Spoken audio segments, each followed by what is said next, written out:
वस्तुमानाच्या वस्तू आहे माझ्याकडे. ही मातीची क्ले आहे, म्हणजे क्लेचा चेंडू आहे, ही गोटी आहे आणि हे बॉल आहे. तर तिघींचं वस्तुमान वेगवेगळं आहे. आता मला सांगा, मी जर यांना उंचावरून खाली टाकलं, आता मी पहिले ही गोटी आणि हा बॉल घेते. मी जर यांना उंचावरून खाली टाकलं, कोण आधी खाली पडेल? गोटी. गोटी काय पडेल आधी खाली? गोटी पडेल की चेंडू पडेल? चेंडू. गोटी गोटी चेंडू. भार कोणाचा भाग जास्त आहे? गोटी. मग कोण आधी पडेल? गोटी.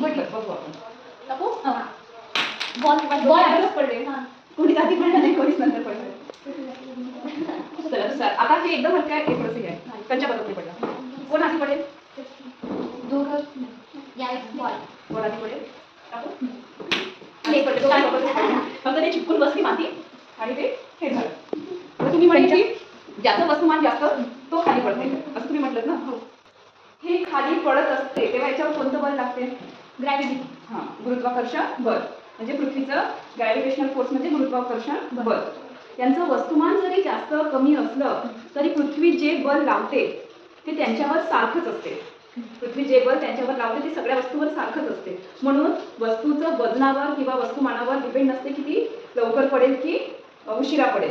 ते असते ग्रॅव्हिटेशनल फोर्सवर. आणि त्यामुळे उंचावरून टाकलेली प्रत्येक वस्तू सारख्याच वेगाने पृथ्वीवर येते. मग ते त्याचं कोणी सिद्ध केलं? गॅलिलिओने. हा झुलता मनोऱ्यावर गेला. झुलता मनोरा आहे तो.